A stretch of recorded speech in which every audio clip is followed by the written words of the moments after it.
Reason is not only rooted in the body, our bodies, but in the physical and instinctual realm which we share with animals.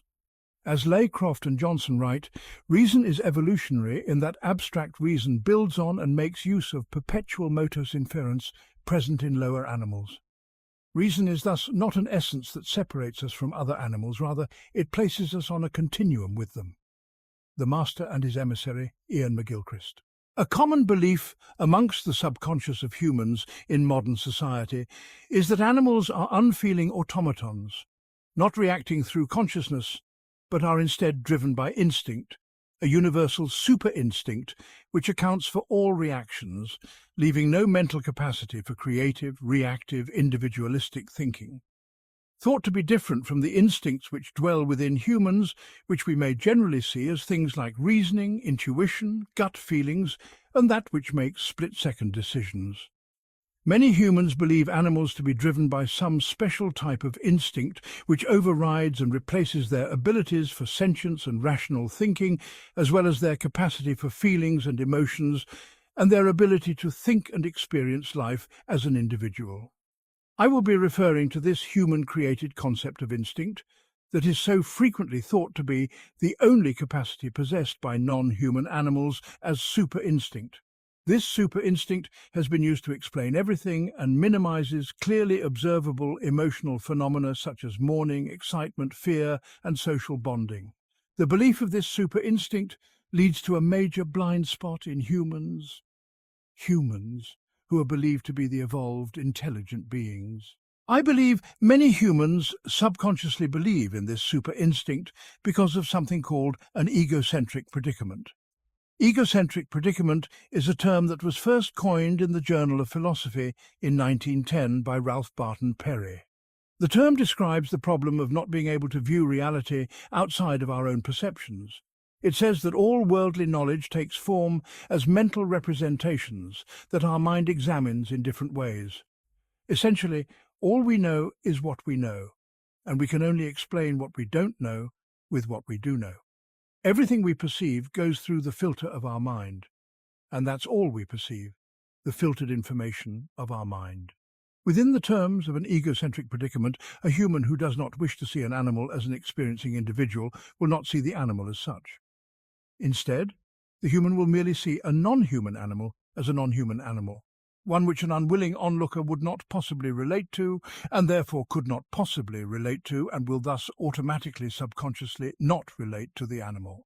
If a human subconsciously cannot understand that pain can be felt without one's eyes wincing, then how can such a human know that a fish who does not possess eyelids is feeling pain?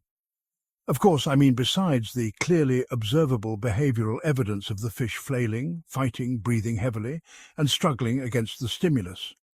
But in reality, those factors are frequently overlooked. If the human is looking for an indicator that pain is being experienced, and the indicator they're subconsciously looking for is a wincing in the eyes, then they will never see a fish in pain, and might go as far as to believe that the fish is not in pain, even though the fish is physically experiencing pain. Humans seldom are subconsciously willing to open their perceptions to the unspoken lives and feelings of animals, of the individuals within the creatures, operating their body as we are operating ours. Since they are different, many of us find ourselves in an egocentric predicament where we believe the animal's experience does not exist because we cannot understand it. If a human cannot fathom the eyesight of an eagle, they may believe the eagle's hunting strategy to be driven by this super instinct, not skill. If a human cannot fathom an elephant's past, the human will likely think the elephant's ability to find water in a drought to be a result of this super instinct, not memory. If a human cannot fathom a fish feeling pain, then they will likely chalk up the fish's flailing and distress to the fish's super instinct rather than a response to the pain itself. The subconscious belief in this super instinct allows humans to cognitively disregard or blind themselves to animals and their experience. A human might see two chimpanzees grooming each other, know them to be grooming each other for social bonding, yet not believe that the chimps are two individuals capable of emotions and sociality, two critical components to any bonding. This super instinct is also used as a justification for fear. A pig clearly showing signs of fear is thought not to be experiencing such fear, only that it is mindlessly, instinctually reacting to the situation, but not perceiving or experiencing the situation or feeling any emotions from it. The blind onlooker truly believes that the pig is somehow exhibiting the experience of fear without the existence of the experience of emotional fear being present within the pig. Did you find it difficult to make sense of that last sentence? It is hard to make sense of because it does not make sense. It is unjust, just as the pig is experiencing the fear, and this reality cannot be negated or avoided. The pig is displaying the experience of fear for no other reason than the fact that it is actively experiencing the experience of fear. The logic in defense of the super instinct is riddled in humanistic fallacies.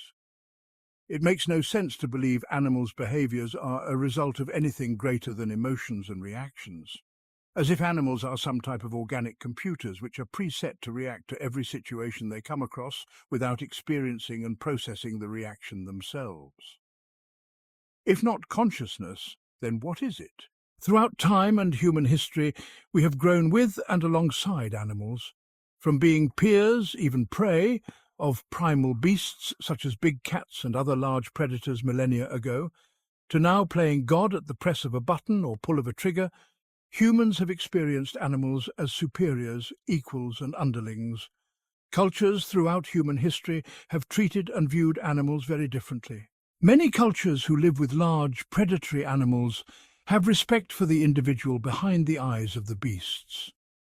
Take a look at communities who are familiar with the tigers in the forests surrounding their village. They know and respect these beasts as the individuals they are. They are aware that the tigers are individuals who recognize and remember, and therefore the humans act accordingly, as a vendetta from a tiger might spell the end of one's life. Is this because the tiger is a robot like the Terminator, put on this planet to exterminate humans? No, it is because the tiger is an individual that might decide to end your life because you made eye contact with it, which is an offense that has also led to many human-on-human deaths. Many cultures, like the Native Americans and Buddhists, respect the life and individuals which lay beyond the eyes of all the animals on this planet, no matter whether they are big or small. Despite the widespread, well-known, long-time understanding of the existence of consciousness in other animals, much of today's modern citizens disacknowledge this existence, or simply don't believe it at all. Where does this come from? Is it because we so frequently see animals in non-natural environments, such as on screens in tanks and on farms, and we therefore don't see them in their natural habitat? Is it because of influences from the powers that be? What has caused such an evolved society to become so blind to something we've known for so long?